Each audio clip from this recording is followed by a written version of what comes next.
I am so blessed.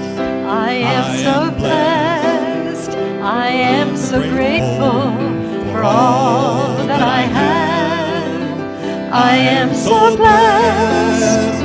I am so blessed. I am so grateful. I am so blessed. I am so blessed. I am so blessed. I am so grateful for all that I have. I am so blessed. I am so blessed. I am so grateful. I am so blessed. I am so blessed. I am so blessed. I am so grateful for all that I have. I am so blessed. I am so blessed. I am so grateful. I am so blessed. Thank you, Kevin. Thank you, Michael. Thank you, Liberace. I appreciate it. Thank you. Welcome to the Ventura Center for Spiritual Living. I'm Bonnie. I'm one of the ministers here, and it's great to see you here today. And it's also great to know that folks are watching online and will watch us later on YouTube or our website as well. Thank you so much for joining us this Sunday. It's great to see you. And I'm going to start with a few announcements. So everything I'm about to say is on our website, www.venturacsl.org.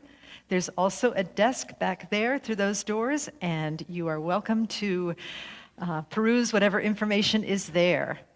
We have a choir. Yes, we do. There it is. Okay, I'm waiting for the slides. Okay. All right, we have a choir. It's called Hearts and Harmony Choir, and they rehearse on Sundays from 11:30 to 12:30, and everyone is very welcome to join the choir.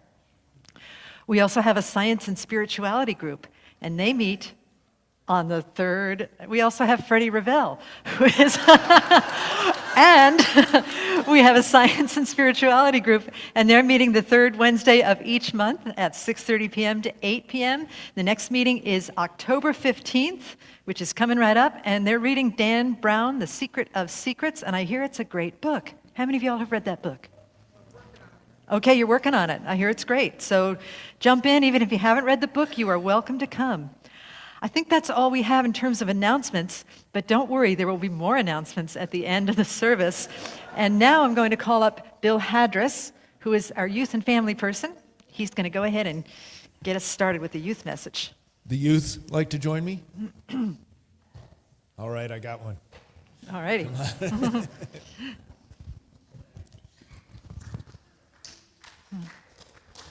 Kevin, too. Are you joining us? All right. Guess what? You might as well just hold the microphone. What do you think? What? Just kidding. I'm just kidding. All right.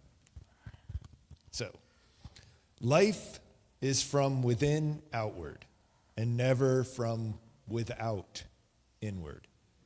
You are the center of power in your own life.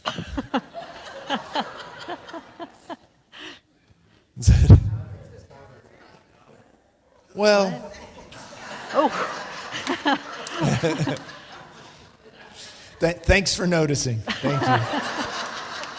Wait, okay, just so everybody gets it, you are the center of powder? Powder. In your own life. Okay, good to know. Baby powder, yeah. Yeah.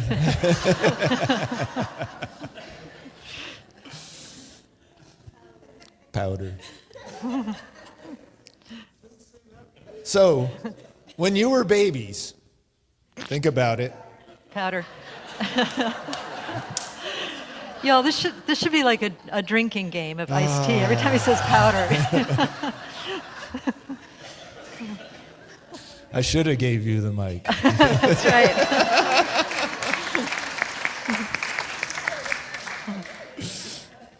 So I'd like you to think, when you were babies, could you talk?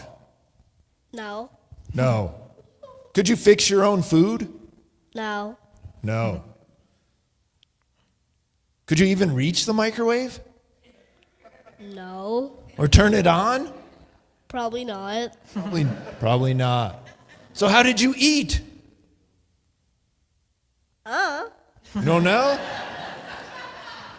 Well, I bet you had to rely on your inner wisdom or intuition to interpret your surroundings, to communicate and get everything you needed. It's amazing you were born with it. Intuition is our first stage of communication. I've got more. Hawk and Nico. Yay. We feel, we notice, we listen carefully, and then we can act based on the energy around us. Is there anything you just know from the feelings inside you? Meow. Meow. Okay. I'm a cat. You're a cat. All right. Oh, There's another one. got Jax. All right. Who woke up this morning? Looks like most of you. Very good. Very good.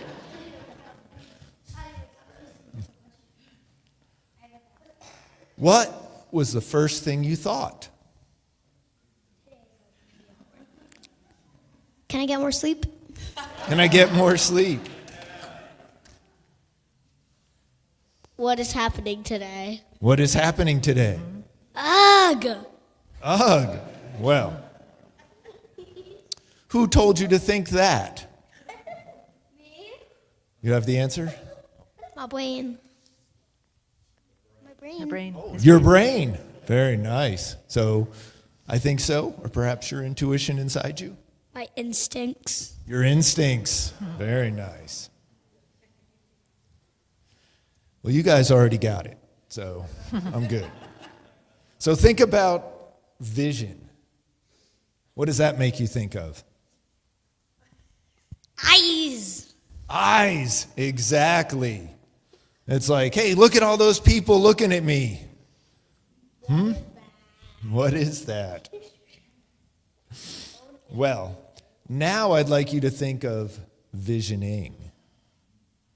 Instead of acting from the things we see, pause for a second and use visioning to choose from the things we feel inside. So I invite you all to repeat after me. You ready? Wisdom flows from me. Wisdom flows from me. And so it is. And so it is. Thank you. Thank you, Bill. Here we go. You are the face of God. I hold you in my heart. You are a part of me. You are the face. Thank you. Thank you, God. You are. Thank you. Thank you. Okay. God, I hold you in my heart. You are a part of me. You are the face of God. Thank you. All right. Now we'll have Mary Kerrigan, our practitioner, lead us in prayer. So if everyone wants to settle into their seats, close your eyes, take a breath. That stillness that is here is part of the divine spirit, the sacred flow, the wisdom and love, the peace, the grace that is here in this sanctuary from this creative energy, this force that enlivens each being, each person, and each life. I know I'm connected to that flow that goes throughout my whole body, my mind, my heart. I know everyone here and throughout the universe is connected to this energy that brings life. This service is beautiful. It brings inspiration. It gives us ways to think that improve ourselves and the world. It brings peace and understanding to our lives. It inspires us to take what happens in this service and take it forward into our lives and let it ripple to others through the world. I'm so grateful for everyone who is here that participates in creating this service and the lives that we can live fully and with love. So I release these words into the law of manifestation, knowing that they are already so. And together we say, And so it is. And so it is. Thank you, Mary. And so it is, and so we allow it to be as we breathe and let go and allow ourselves to be fully present here in this sacred moment. Together, let us breathe as one, trusting that it is the breath of the I Am presence that moves through us always. I Am is another name for God or Spirit or love, the universe, the cosmos. Whatever it is who we are. It is that which is indefinable. It is perfect source. It is perfection and completion and wholeness. This is the truth of who we are. And so together, let us sing, let us remember our divine source as we join together to affirm not only for ourselves, but for the entire universe. I am remembering who I am. I am remembering who I am. I am remembering who I am. I am remembering.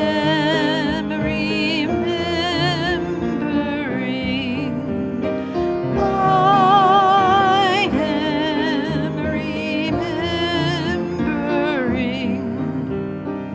I am remembering who I am. I am remembering who I am. I am remembering. I am remembering.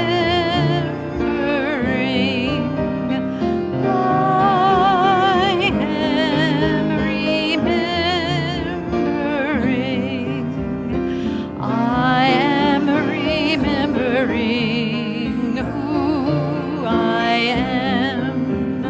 I am remembering who I am. I am remembering. I am remembering.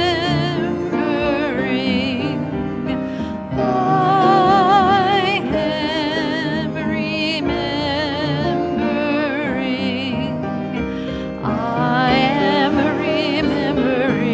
remembering who I am. I am remembering who I am.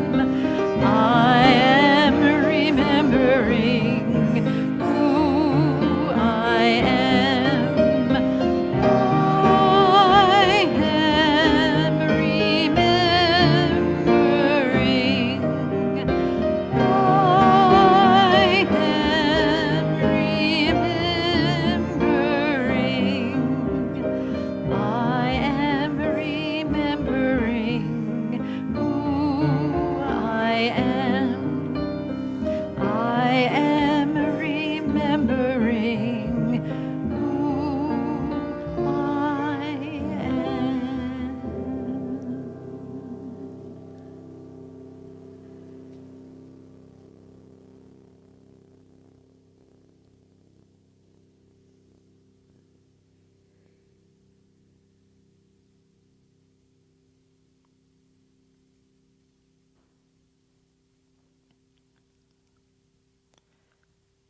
From the awareness of this divine remembering, Let us breathe in deeply. And then exhale, opening our eyes as love, in love, and in service to what is, as it is. And so it is. Thank you, Patrick.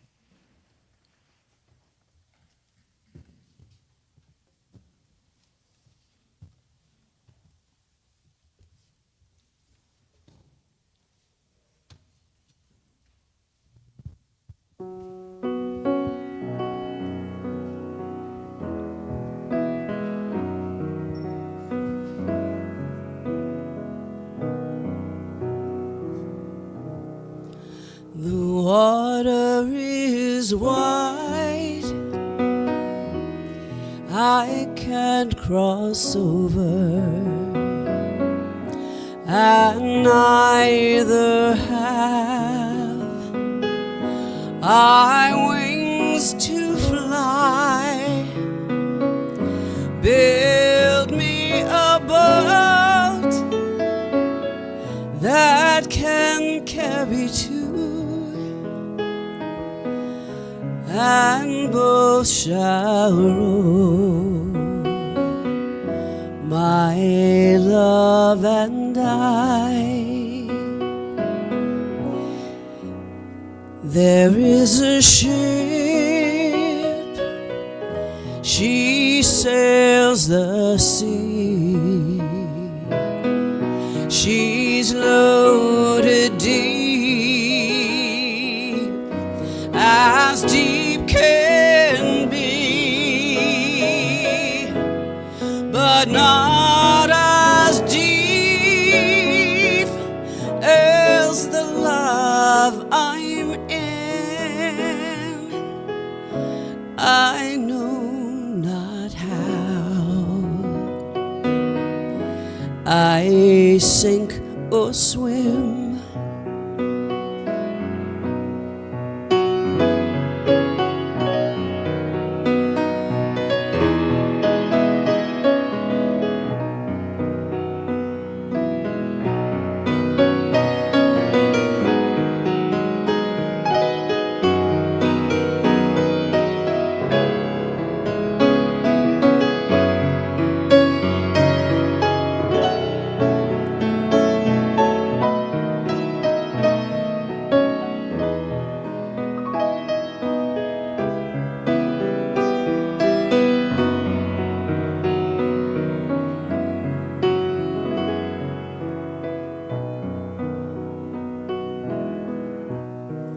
the water is wide,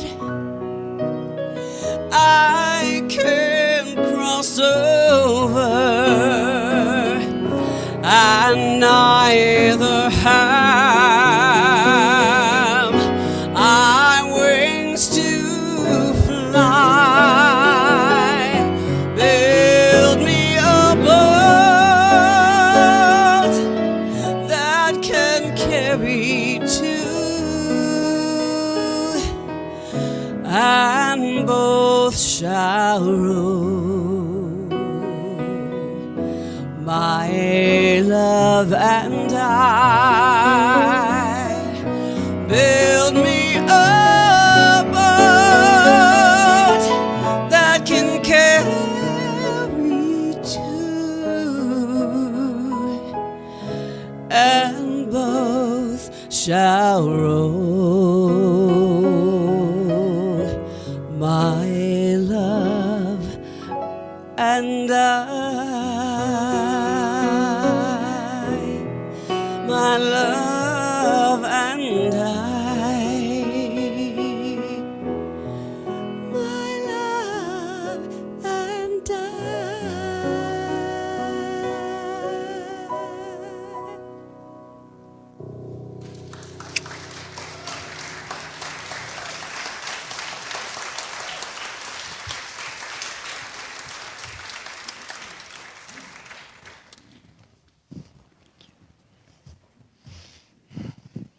Thank you, Perla. Thank you, Chris. Thank you, Mark, for moving the stand. Just crazy here. Okay. Hi, everybody. It's good to see you again. Thanks for joining us today. So I'm doing a little recap of some of the things that I've talked about in the past, and I'm wondering if I could maybe have my slides up. There we go. Good. Thank you.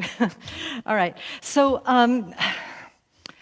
for the past few weeks, I've been talking a little bit about the level of stress that seems to be in the world, right? Have you noticed? There's a lot of intensity in the world right now. And if you, again, I say this every time, if you are not feeling the stress or the intensity, good for you. Good for you. Would you please pray for the rest of us that are feeling yeah. And the first week I talked about it. I talked about how, it's activating our amygdala, right? Anybody remember what the amygdala is? This is a quiz. Yes. Shout it out, David. What's the amygdala?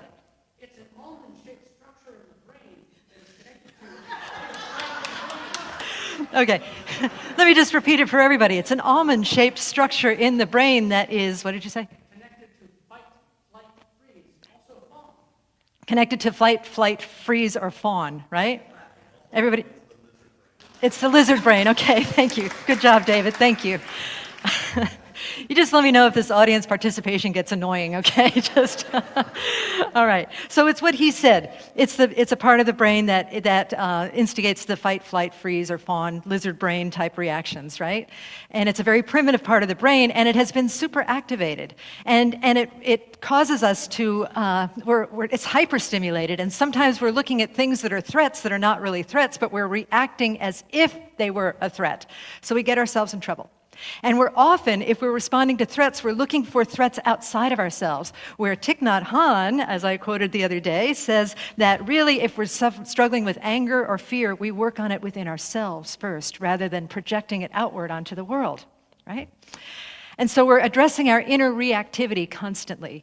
We are here to work on ourselves, and we thank everyone who gives us the opportunity. Thank you for giving me the opportunity to work on myself. Alrighty.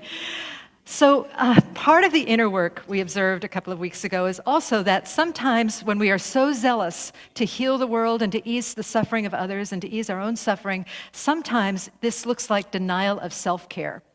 Last week we talked about how important self-care is. Even if we're out there changing the world, we have to take care of ourselves. And in fact, because there's only one of us here by the name of Spirit, as we take care of ourselves, we are also taking care of the world. And as we are taking care of the world, if we're doing it with right intention, we are also taking care of ourselves.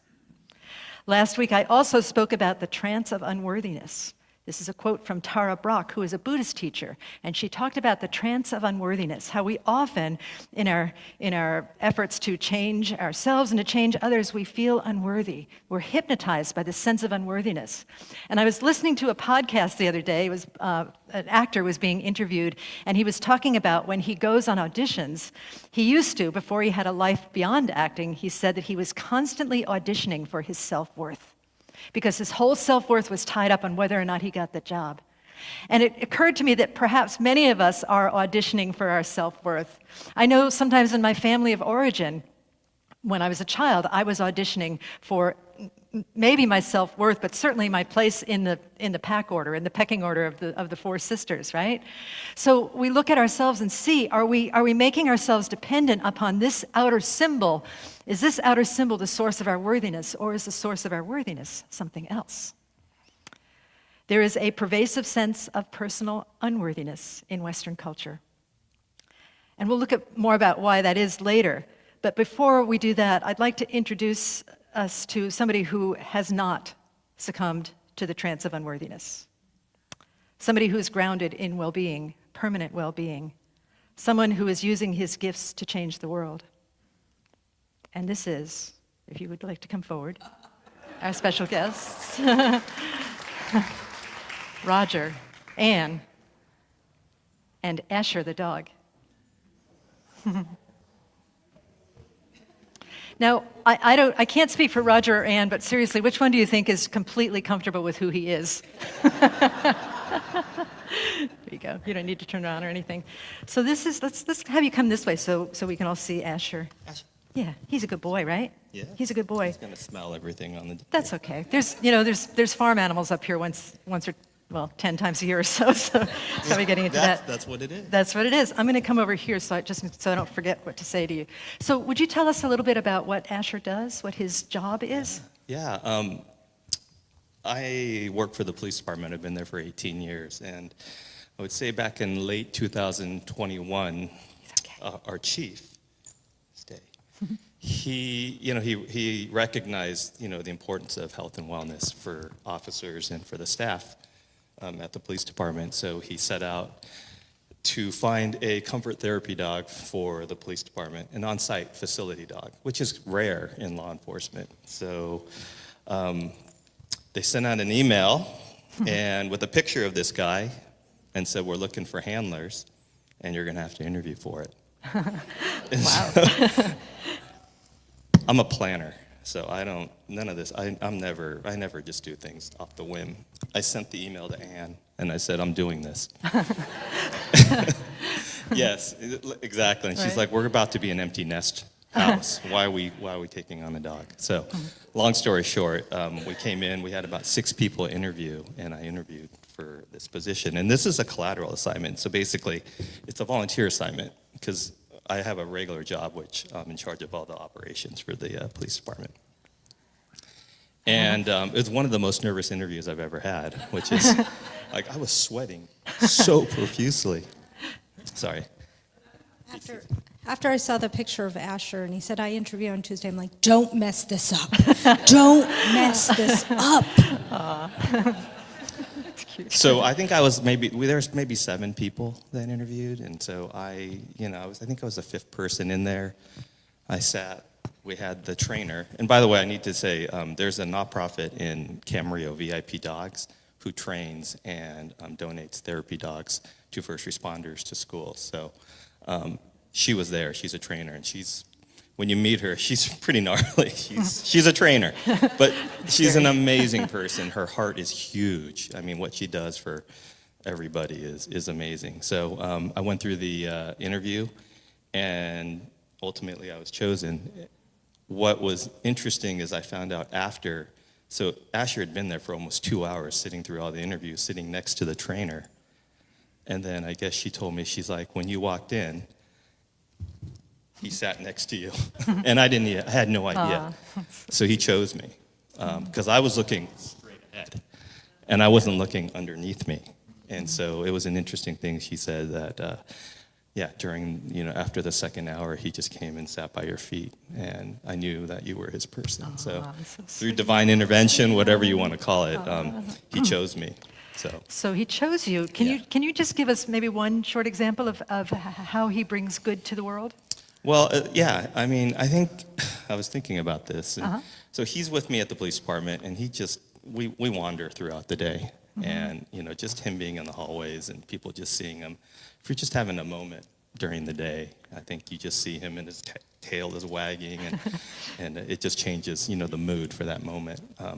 But I think one of the things that I've noticed since I've had him for 3.5 years is how he has changed people who are so scared of dogs. We all have fears, and the fact that he can just come up and just take away that for that moment for that person, and then for them to, and I don't know if anybody's scared of dogs, but I know from what I hear, it's terrifying, and it's so just that part of it is so many people, so many kids, so many adults that have been around him that have just kind of flipped the switch. And just to be able to work on that with people, I think is amazing. Yeah. And I do have one example, because we had a new admin assistant that when she interviewed, her desk is right outside my office. And she was deathly scared of dogs because something happened to her when she was younger. She did not tell me until after she passed probation. Oh, wow. And she said, I almost didn't take the job because I was so scared that, he was going to be coming in and out of the office 20 times a day. And after, I took her out to lunch for Admin Professionals Day, and she said, I just want to let you know, when I started this job, I almost didn't take it because of the dog. And just seeing him, you guys walking out, how you react to how he is with other people. she's like, and now she pets him, loves him. So nice. Yeah. I think that's important. And you said also when we spoke on the phone that he has this intuition about when people are struggling. For example, the woman that was coming back from maternity leave. Yeah. And just tell us briefly what that was. Yeah, I think, he forms special bonds with people, and he just kind of knows, and I think for those moms who, are working and have dogs, I know, this is where it is now. Puppies, right. Yeah, have kids. Right.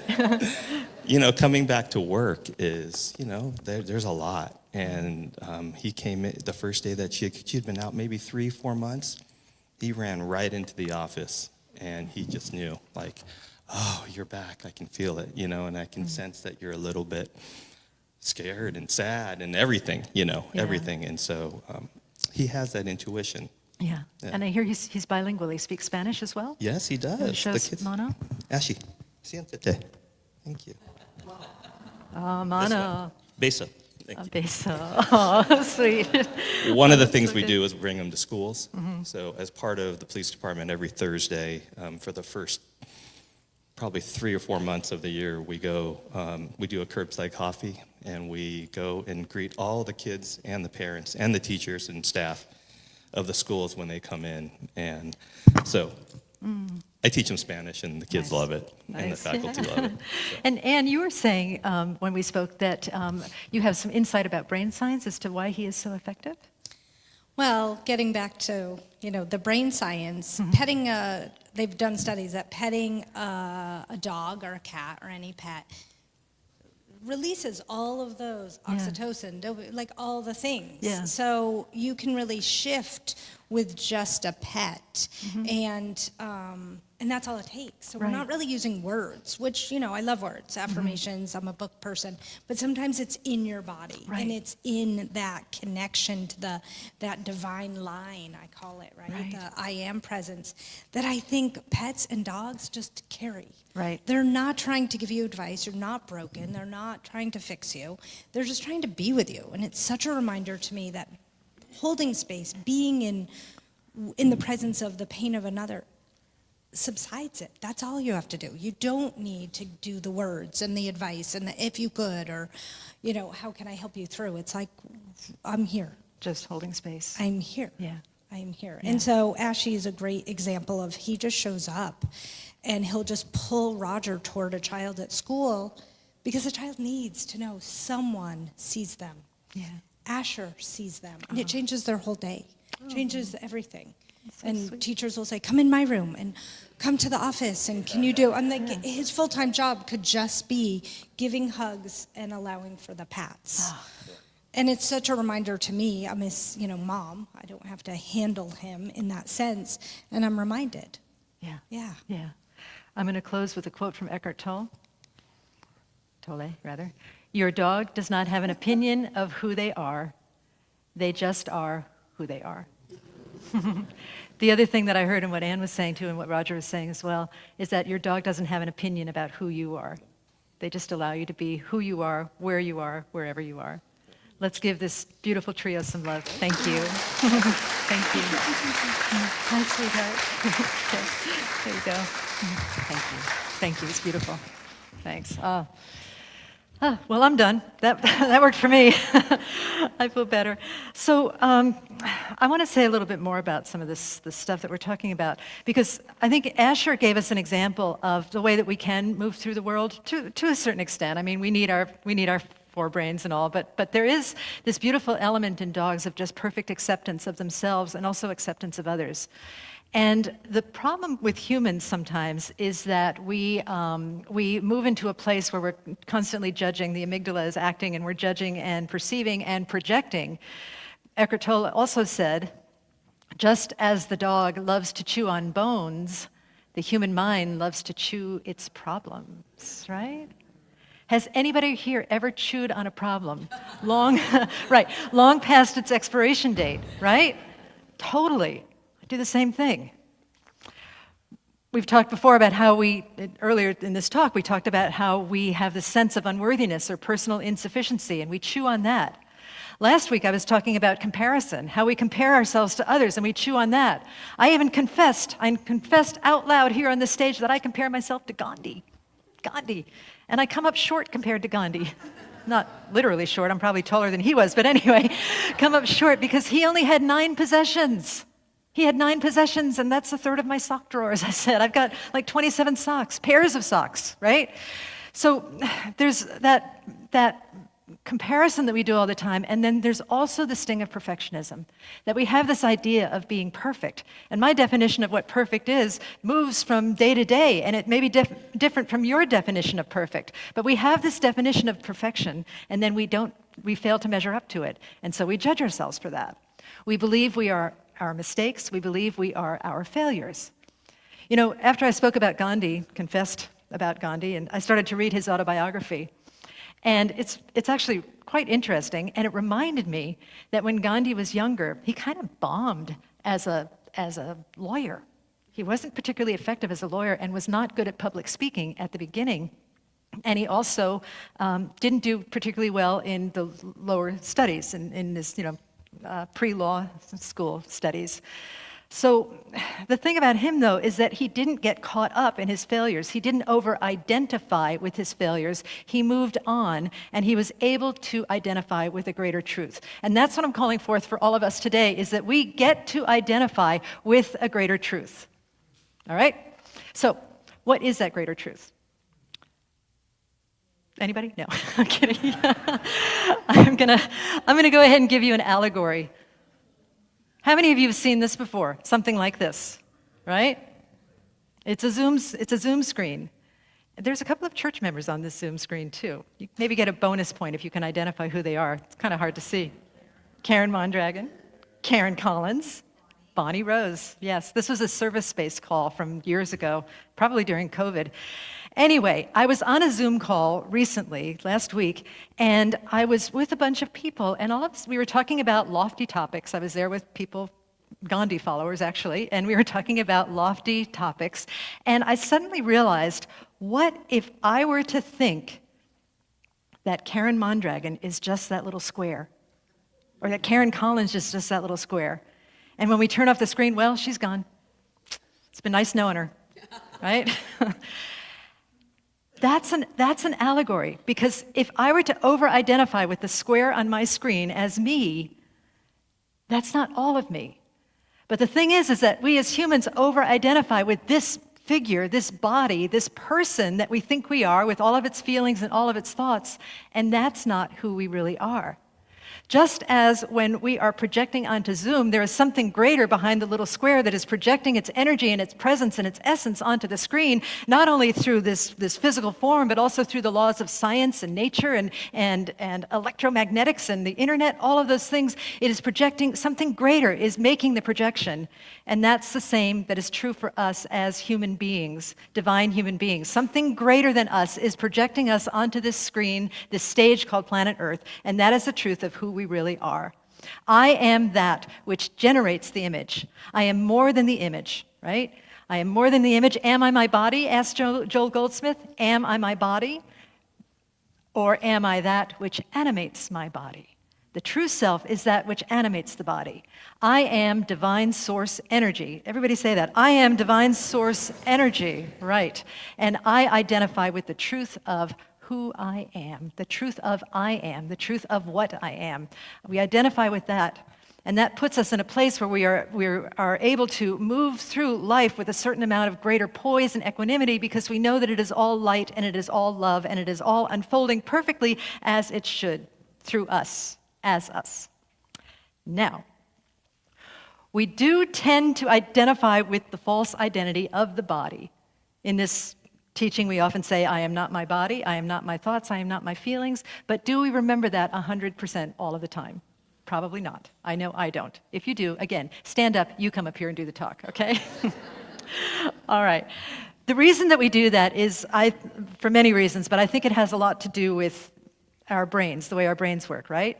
We've talked here a lot about neural grooves, right? We form a neural groove. Somebody on that same call about the Zoom squares talked about a neural groove in this manner. He said, imagine that you've got a house and a barn, and you walk the same path from the house to the barn every day, and then you walk back the same path every day. Eventually, you will wear a path into the grass, right? Now, at some point you start thinking that that's the only path. Even though there's lawn over here and lawn over there, you think, wait, this is the path to the barn.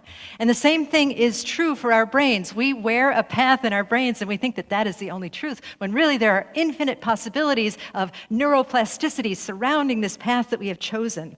We think that the neural groove is the truth, and there's a whole range of possibilities beyond that neural path. So we can choose anew. We can choose something new. And at first it will feel like lying. It'll say, this is not the path, this is not the path, but it only feels like lying because it is unfamiliar.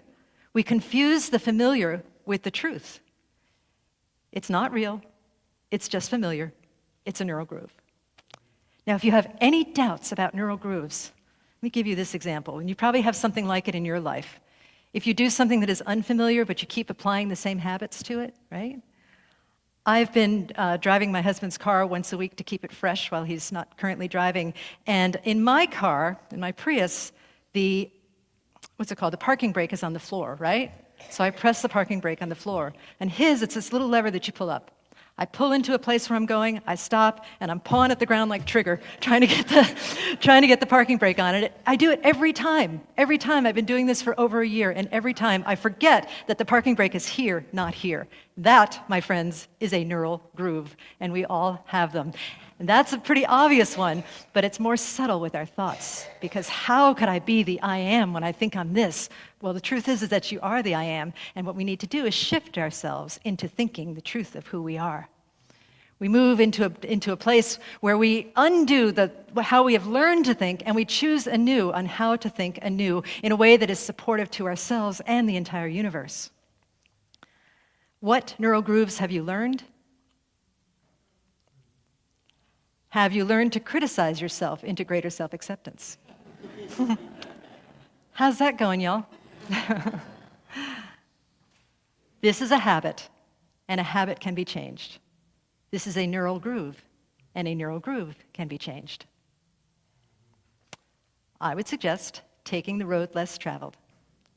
And that is becoming extremely mindful of what we are thinking as much as we possibly can.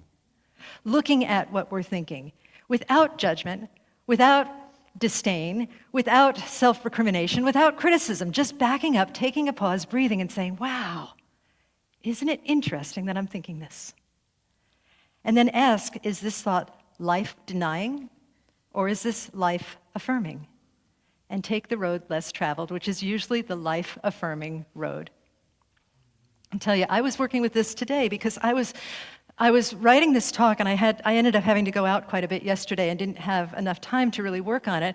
And I was thinking, well, I'm doing this talk about, am I enough, basically? Am I adequate? Am I worthy? And I'm like, well, I may be talking about how I'm enough, but this talk sure isn't going to be enough. And this is for anybody who might doubt that our self-love and self-care and self-celebration, some of us doubt that that's something good for the world, right? I know when I was a kid, if I got a compliment and I shared it with my parents, my mom would say, now don't you get swell-headed, right? Anybody hear anything like that? Who says swell-headed? I mean, seriously. That was before I lived in North Carolina, too. I don't know why that sounds very Southern to me, but don't you get swell-headed now, right? So we kind of learn to stuff compliments because that's not about me. That's about somebody who's better than me. So anyway, at the risk of getting swell-headed, I decided to affirm that this talk was enough. And as I started to affirm that this talk was enough, I looked back on my day yesterday when I was going all over the place, and I decided I was not going to worry about writing a talk. I decided I was just going to let God, what I say every Sunday, right? Let God write the talk through me. And I got to tell you, I did a lot of good yesterday. I helped a lot of people yesterday because I wasn't at home freaking out about how to write a talk. And that's what I'm telling y'all, people, is that if we are able to truly, truly love ourselves, to truly accept ourselves, to honor that, yes, we are imperfect sometimes, and there is something delightful in that as well as delight in our perfection. If we are able to go to that place, if we are able to abide in that place, then it feeds us somehow from within, and we are a force for good in the world. That's what I want for every single person sitting here in this room. Absolutely.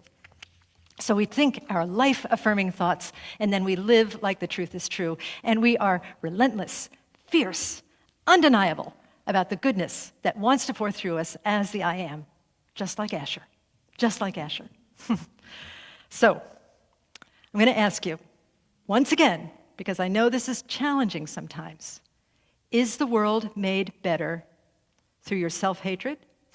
Or is the world made better through your self-love? Who wants the second choice, right? It's the second choice. The world is made better through our self-love.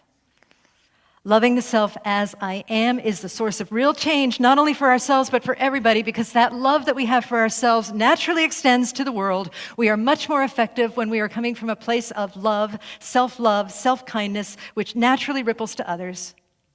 And again, if we still have doubt, look to our animals, look to our dogs and our cats and other animals that are so sweet, that are not worried about who they are, that are not worried about who we are, that just show up in so much love.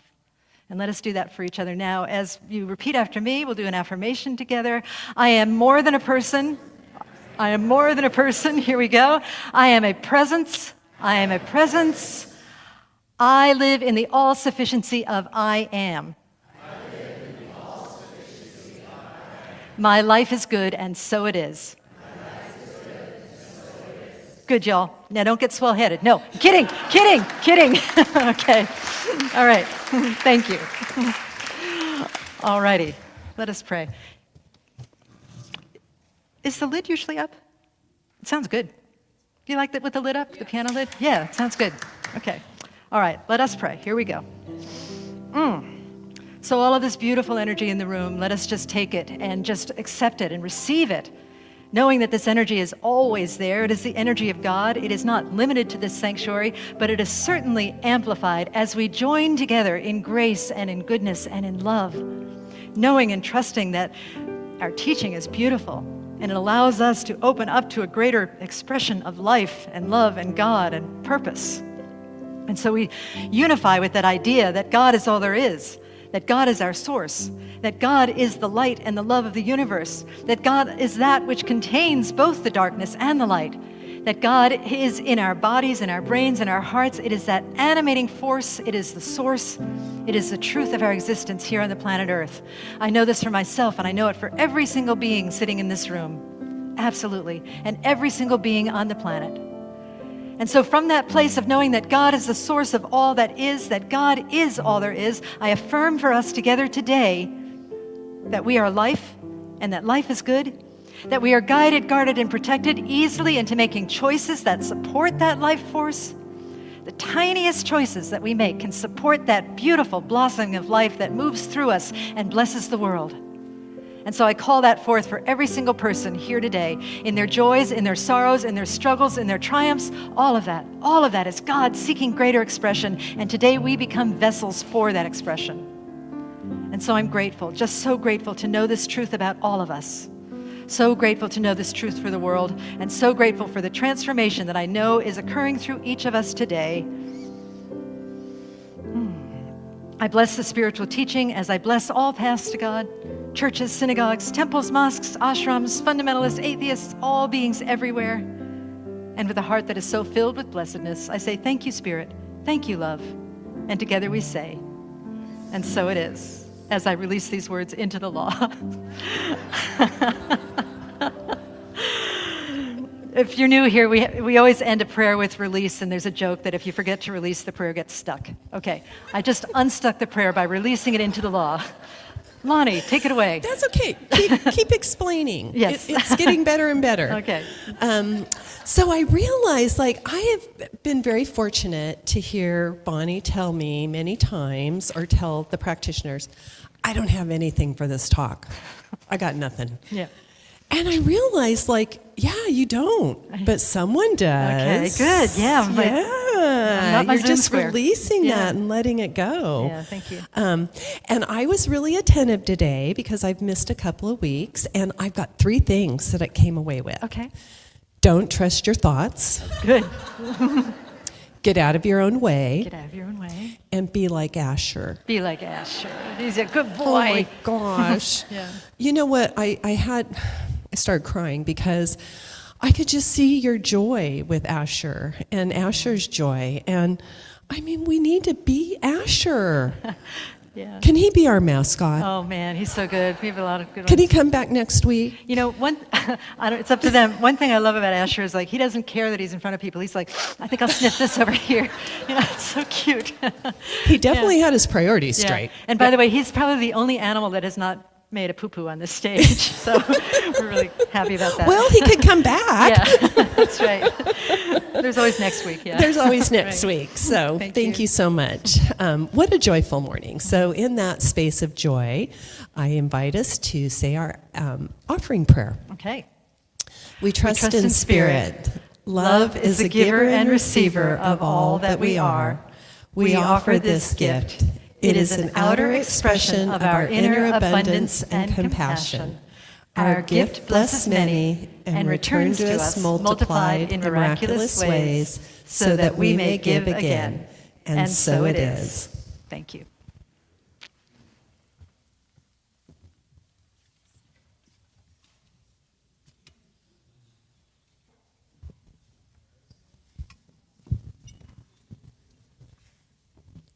There are so many quotes about living in prisons of our own making. And one of the best poets who wrote about that a lot is Leonard Cohen. I want to share this Leonard Cohen song with you. Not only did I have the great fortune of working with him, but of being a close friend of his.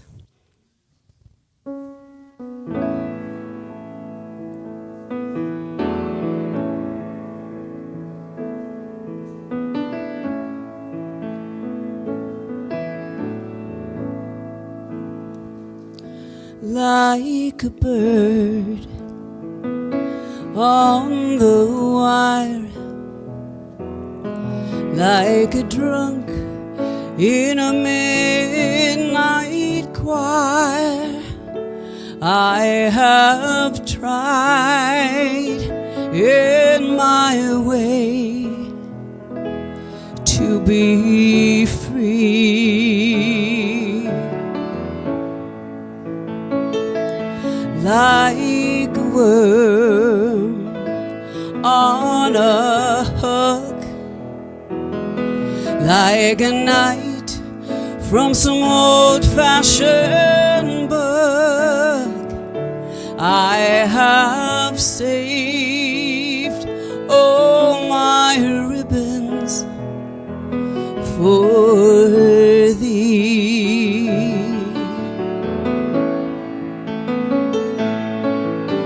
And if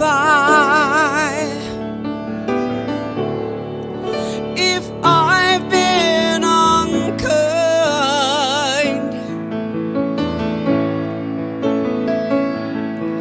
I hope that you can just let it go by.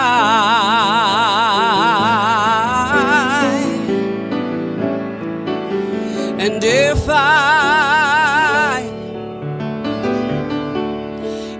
I've been untrue,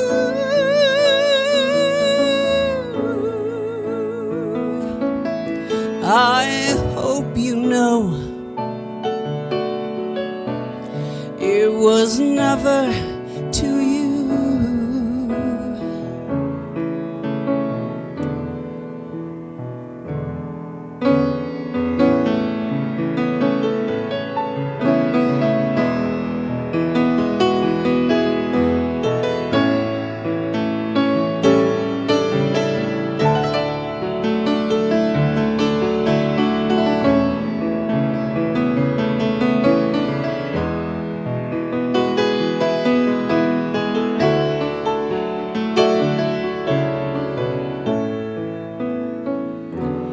Like a baby stillborn,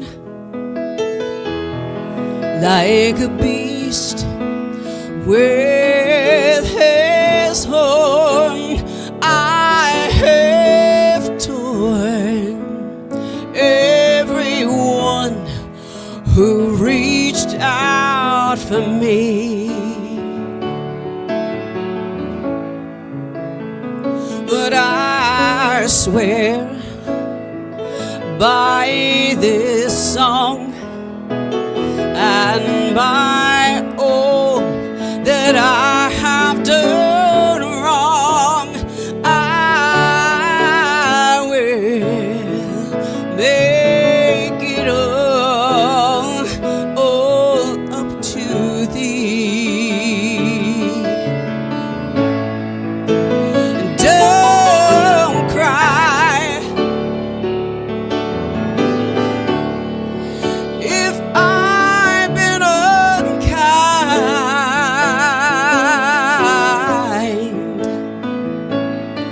I hope that you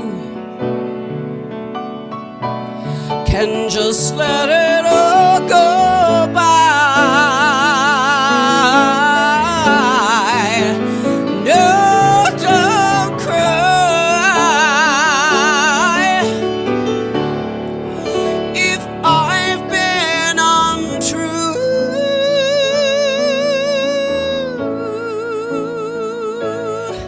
I hope you know it was never to you.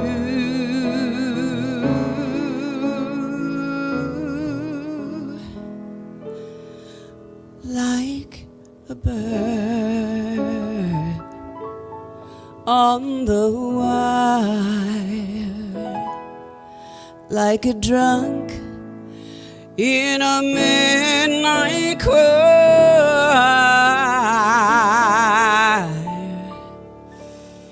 I have tried in my way to be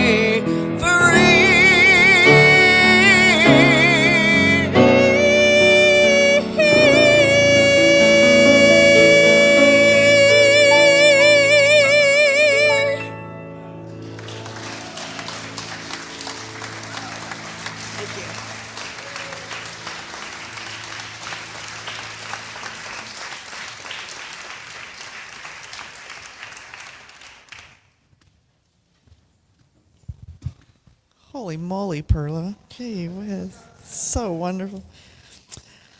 Hello, everybody. I'm Reverend Jennifer. I'm also a minister here at Ventura Center for Spiritual Living, and we have a few announcements.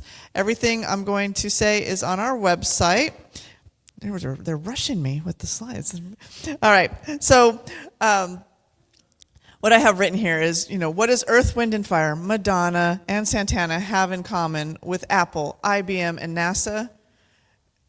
Freddie Ravel, right? And why does Freddie Ravel arch over all of those different people and companies? It's because he speaks in the universal language of music. So he, using that universal language of music, arches all things. Leadership, arches how to be in your life, how to be living in tune. So we're going to have Freddie Ravel as our fall fundraiser November 8th at 7:30 right here. And the tickets are $25 pre-purchase and $30 at the door. And it's not going to be churchy, y'all, so you can bring your friends. So please, you can buy tickets online with the cool QR code that I made. So don't diss the QR code because I made that, or you're going to diss it to somebody else.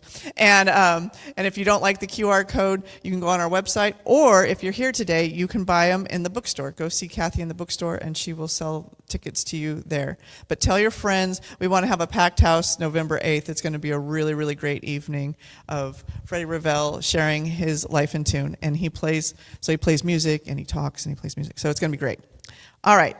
The next announcement, there is a, well, it's not a new class, but it's new to me because I haven't taught it before. Self-mastery. Wow, you guys, really? They're really... Self-mastery, it starts on Thursday. It is hybrid. It goes from 6 to 9, and it is 8 weeks. It's facilitated by me, and it's a class that really is focusing on using spiritual principles and practices and how you live from that place of what is true and how you remember what is true in all of your activities, because we can all go up to the mountainside and just meditate all the time. I mean, that sounds kind of nice. But some of us actually want to pay bills and things. So how do you navigate real life, and what is true? and making those two work together. Again, that's Thursday, 6 to 9. It's 8 weeks. We'll take Thursday Thanksgiving off, and that's another thing. Hopefully, if you're like me, Thanksgiving family stuff kind of gets a little, ooh, so we're going to really be anchoring into what's true, and right as we go into the holidays. It's priceless pricing. And everybody here, we have hospitality behind these doors. So we've got coffee and cookies, and I think there's veggies and all sorts of things through these doors. If you're at home, when you're eating your cookies and drinking your coffee, just think of everybody here, and we'll pretend like we're all together. It's like a hybrid experience. And we also have a bookstore and a giveaway table here in the social hall. And if you would like, after we're done singing and everything up here, we have 1-minute miracles with practitioners. So the practitioners have the stoles. They'll be down here. So if you want to anchor into any of these truths, you have anything coming up in your life that you want prayer for or on, the practitioners love to pray with you, and they love to hold that space for you. And with that, I think we're going to all stand, and we're going to do our closing affirmation. So let's read it together. Let me see if I can see over Karen's head. Nope. All right. So I'm going to look at the screen over here. Together, I am held in Spirit's holiness, divinely guided by wisdom, courage, and love. I am always connected. I am love. I share love. I serve love. Thank you for my life, and so it is. So it is.